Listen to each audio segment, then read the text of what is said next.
অত্র জনসভার সম্মানিত সভাপতি, মঞ্চে উপবিষ্ট সকল মুরব্বিয়ান ও সামনে সকল উপস্থিতি, সবাইকে আমার সালাম। আসসালামু আলাইকুম রহমতুল্লাহি ওয়া বারাকাতুহু। অন্যান্য জাতির প্রতি আমার আদাব। আশা করি আমরা সকলেই ভালো আছি। আমরা ভালো থাকতে চাই, কিন্তু দেশের প্রতিকূল আবহাওয়া আমাদেরকে ভালো থাকতে দিচ্ছে না। এই আবহাওয়া আমাদের মাঝে এক এক সময় এক এক রূপে রূপান্তরিত হয়ে ভেসে আসতেছে। আমরা ইচ্ছায় অনিচ্ছায় তাদেরকে আমাদের মোকাবিলা করতে হচ্ছে। মোকাবিলা করতে গিয়ে সেখানে হাজার হাজার লোকের জীবন যাচ্ছে, কেউ পঙ্গু হচ্ছে, অগ্নিসংযোগ ভাঙচুর করে এদেশের হাজার হাজার কোটি টাকা নষ্ট করা হচ্ছে, যেখানে এই জাতিটার এক পক্ষের আনন্দ মিলছে আর অন্য পক্ষের কষ্ট বাড়ছে। এই বাংলাদেশ আমরা এমনভাবে দুই ভাগে বিভক্ত হয়ে গেছি, সেই জায়গাটার উপর আমাদের এমন অন্ধ হয়ে গেছি, আমরা সেই জায়গার মধ্যে এই অন্ধ জগৎ থেকে আমরা বের হতে পারছি না। আমরা এক সময় সেই জগতে যেমন নৈতিকতার আবদ্ধে আমরা আবদ্ধ হয়ে গেছিলাম, সেই নৈতিকতা ভেঙে এখন অনৈতিক কাজকর্মে লিপ্ত হওয়ার সত্ত্বেও সেই অন্ধত্ব থেকে আমরা বের হতে পারছি না।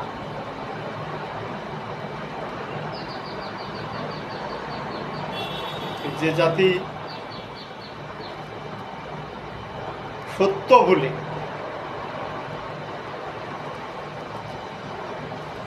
মিথ্যাকে আশ্রয় প্রশ্রয় দিয়ে একসময় ওই মিথ্যাকে রুখতে গিয়ে তারা নিজের জীবন বিপন্ন করতেছে, আবার তারা যখন সামনে এসে উপস্থিত হচ্ছে আমরা সেইখানে স্লোগান তুলতেছি যে অমুক ভাইয়ের চরিত্র ফুলের মতো পবিত্র, অমুক ভাইয়ের উন্নয়ন, দেশ শান্তিতে ভরে যাচ্ছে।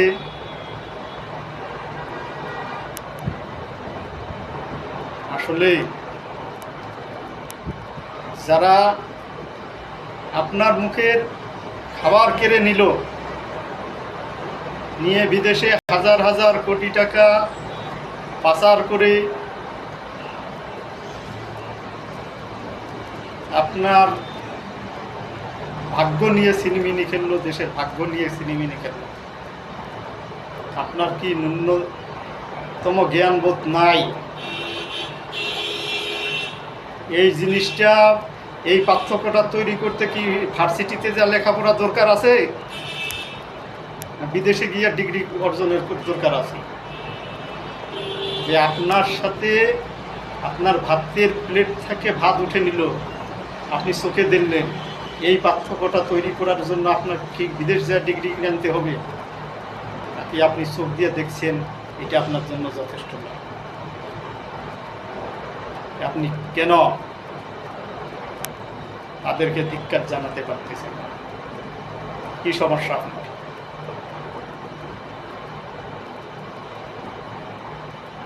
আপনি জিয়াউর রহমান, জিয়ার সৈনিক, বঙ্গবন্ধুর সৈনিক, অমুকের সৈনিক, তমুকের সৈনিক। হ্যাঁ, জিয়ার সৈনিক আমরা জিয়াক দেখি নাই, যারা দেখছে তাদের স্লোগান ছিল এটা। আপনি জিয়ার সৈনিক হয়ে মাঠে নামছেন, জিয়া কি জীবিত আছে? এই জিয়ার আদর্শকে যারা কলঙ্কিত করলো, জিয়ার দলকে যারা কলঙ্কিত করলো, আপনি তো সেই জায়গায় এখন উপনীত হয়েছেন। আপনি জিয়ার আদর্শের সৈনিক, জিয়ার আদর্শে যার পিছনে ঘুরতেছেন সে তো জিয়ার আদর্শটাকে কলঙ্কিত করলো। বঙ্গবন্ধু সৈনিক যার পিছনে আপনি দৌড়াচ্ছেন সে তো বঙ্গবন্ধুরা আদর্শকে, বঙ্গবন্ধুর দলকে, বঙ্গবন্ধু সব কিছু তারা ধ্বংস করে দিল। আপনি কেন তাদের পিছনে দৌড়াচ্ছেন? প্রিয় বন্ধুগণ, আমরা যদি জাতি হিসাবে সঠিক সিদ্ধান্ত নিতে না পারি,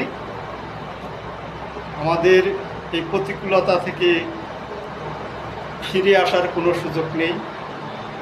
আপনি অপরাধীর হাতে দেশ তুলে দিবেন, দেশটা অপরাধে ভরে যাবে, এটাই স্বাভাবিক। আপনি ধিক্কার জানান ওদেরকে। আপনারা সত্য জায়গায় একত্রিত হন। কেন তাদের উপর এত অন্ধ হয়ে গেছেন আপনারা?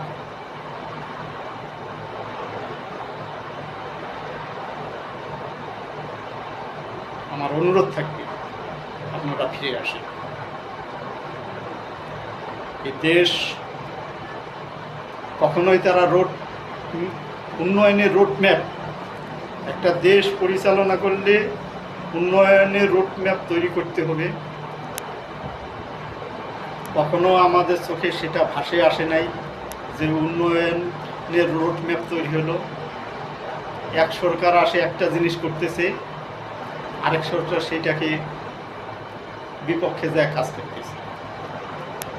তাদের এই তামাশা দেখার জন্য আমরা কত বছর ওদের তামাশা দেখবো আমরা?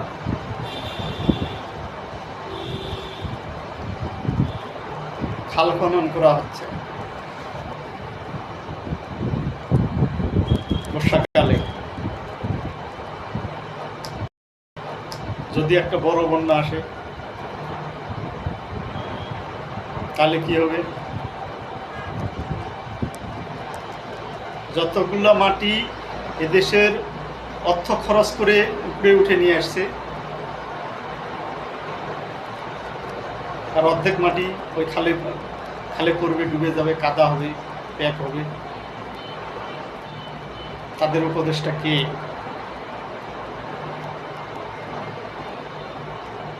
বাপের স্বপ্ন পূরণ করবেন না জাতির স্বপ্ন পূরণ করবেন? কার টাকা দিয়ে আপনি বাপের স্বপ্ন পূরণ করতেছেন? আপনার বাপ যে সময় এই কাজগুলা করেছিল সেখানে যুব উপযোগী সময় অবস্থান করেছিল।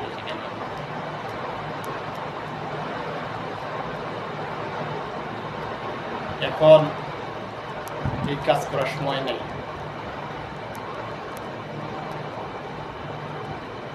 আপনি কৃষক কার্ড, ফ্যামিলি কার্ড 10 জন 50 জন লোকের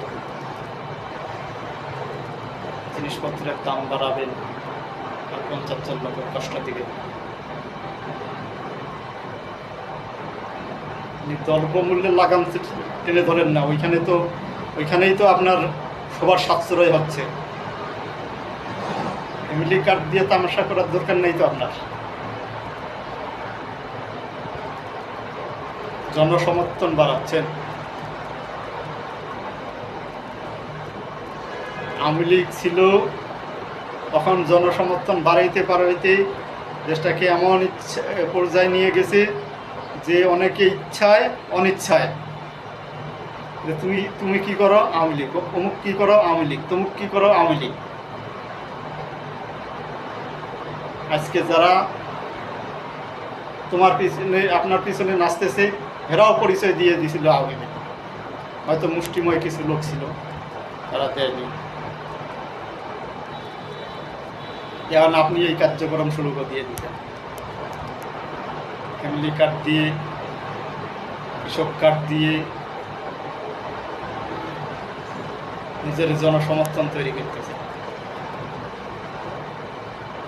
আল্লাহর মায় আক্কেলের বাইরে।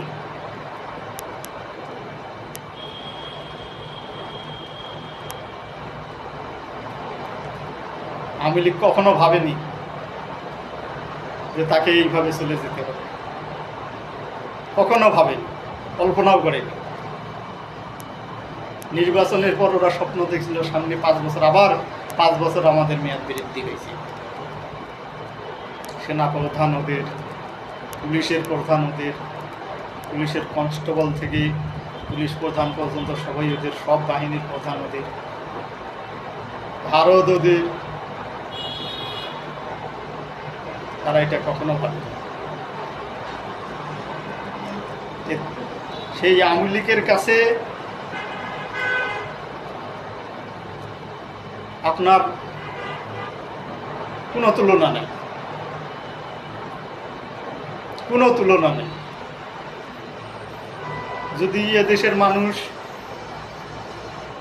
একবার ক্ষেপে ওঠে, পরিস্থিতি ভিন্নতায় করে যাবে, কে কোথায় দৌড়ে পালাবে হুঁশ থাকবে না। আমি আগেও বলে দিছি, যারা এই জুলাইয়ের শহীদদের রক্তের উপর পাড়া দিয়ে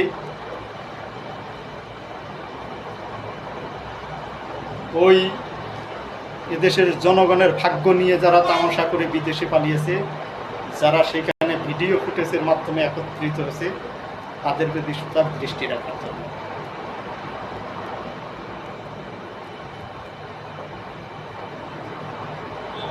তাদের এখনো আক্কেল জ্ঞান হয়নি।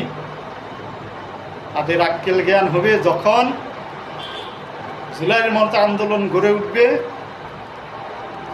এই দেশ থেকে যখন তারা দৌড়ে পালাবে, তখন তাদের আক্কেল জ্ঞান। কেন জুলাইয়ের উপর রক্তের উপর পাড়া দিয়ে আপনাদের পরিশুদ্ধতা মিলল? আপনাদের পরিশুদ্ধতা আপনারা রাখতে পারেননি কেন?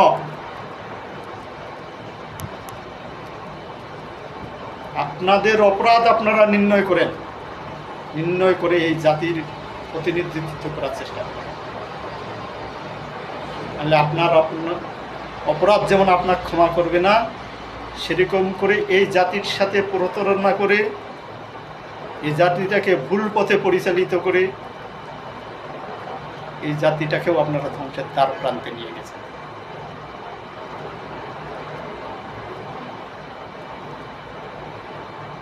দেশের উন্নয়ন, জাতির উন্নয়নের কথা ভাবেন, নিজের উন্নয়নের কথা ভাবেন। দেশের উন্নয়ন তোমার দ্বারাই হবে? তুমি তো দেশ ধ্বংসকারী। হাজার হাজার লোকের এই গোটা জাতির অর্থ লুটপাট করে তুমি বিদেশে নিয়ে গেছো, তুমি দেশ গড়বা।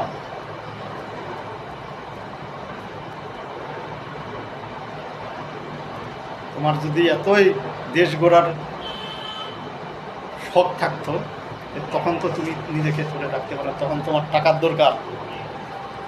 তুমি কি করছো তুমি নিজে জানো না, কি করছো কি করনি তুমি নিজে জানো না।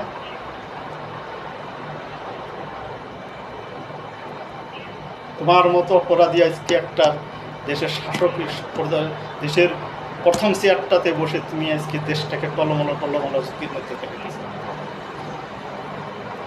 প্রতিনিয়ত দেশের মধ্যে এদিকে ধ্বংস হচ্ছে, এদিকে ধ্বংস হচ্ছে, এদিকে ধ্বংস হচ্ছে, ধ্বংসের মধ্যে দেশটা নিমজ্জিত হয়ে গেছে।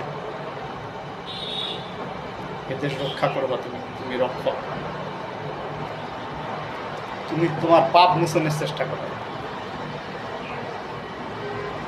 এ জাতি ভুল পথে, তোমার পথে তুমি নিও না। এ জাতিক বলো যে আমি অপরাধী, আমাকে তোমরা ভোট দিবা না, আমি রাজনীতি করব না, এই দেশে রাজনীতি করার উপযুক্ত ব্যক্তি আমি না। সেটাই হবে তোমার এ জাতির প্রতি প্রিয় বন্ধুরা। শুধু তাকেই দোষ দিলে হবে না, আমাদের এই অন্ধত্ব জগৎ থেকে বের হয়ে আসতে হবে। যে জায়গাটায় আমরা মনে প্রাণে ভালোবাসি, সে জায়গাতে আমাদের পক্ষে কাজ করতেছে না। তারা নিজেদেরকে নিয়েই ব্যস্ত থাকে। ওদের টাকার দরকার যখন ছিল, তখন তারা এ জাতির ভাগ্য নিয়ে সিনেমিনি খেলে ইচ্ছা মতো টাকা কামাই করে। এখন তারা দেশপ্রেমিক হয়েছে। বুঝেন না আপনারা? যখন টাকার দরকার তখন টাকা কামাই করে নিছে, আর এখন অরিজিনাল দেশপ্রেমিক হয়েছে, এখন আর দুর্নীতি করবে না।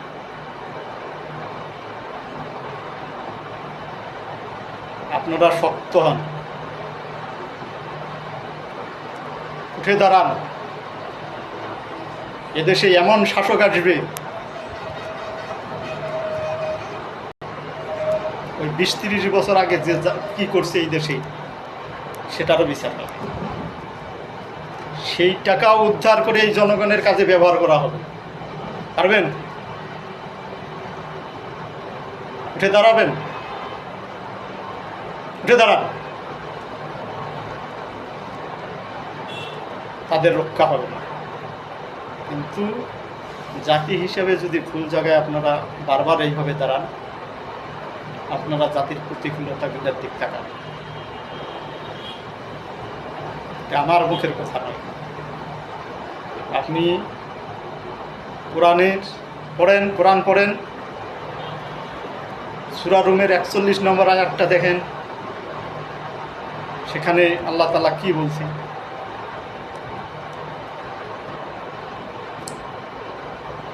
কি বলছে আপনি একবার দেখেন। আপনি মুসলমান হয়েছেন, গরু জবাই করবেন, খাবেন। যে সত্যের রাস্তা আল্লাহ আপনাকে দান করছে, আপনার যে সত্যের বাণী আল্লাহ এই মুসলমানকে দিছে, এই মুসলমান তো তার সাথে সম্পর্ক রাখে না। কে রক্ষা করবে? মুসলমান হোক, নেতা অমুক নেতা তমুক নেতা, আপনার যতটুকু কোরআনের সাথে সম্পর্ক আছে, তার তো মুসলমান না সে হিন্দু, খ্রিস্টান না সে বেদুইন, সে নিজেও জানে না।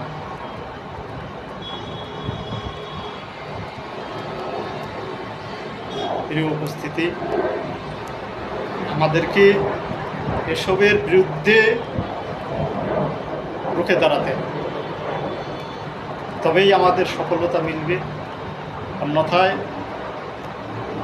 হাজারো অপরাধী, আপনিও যখন সে অপরাধ করছে আপনিও তাকে ঘৃণা করছেন। 5 বছর 10 বছর পর আবার সেই জায়গায় হাজির হয়ে স্লোগান তুলছেন যে অমুক ভাইয়ের চরিত্র ফুলের মতো পবিত্র। খুব অপরাধ।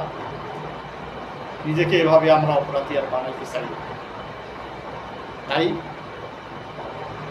আপনাদের প্রতিও যেমন আমার অনুরোধ থাকবে, এদেশের দেশপ্রেমিকদের প্রতিও আমার অনুরোধ থাকবে।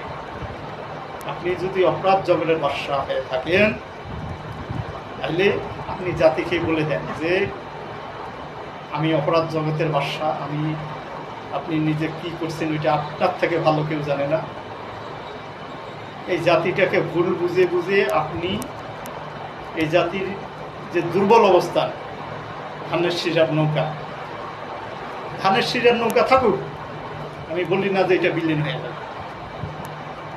আপনি বলেন যে এই ধানের শীষের নেতৃত্ব দেওয়ার যোগ্যতা আমার নাই, আমি এই নীতি ধরে থাকতে পারি নাই, আমি নৌকার ওই নেতৃত্ব দেওয়ার যোগ্যতা আমার নাই। যে বঙ্গবন্ধুর আদর্শে নৌকা আর প্রতি মানুষের এই জাতির এত ভালোবাসা তৈরি হয়েছিল, সেই ভালোবাসা আমি ধরে রাখতে পারি নাই। আমি এর সাথে বেইমানি করেছি।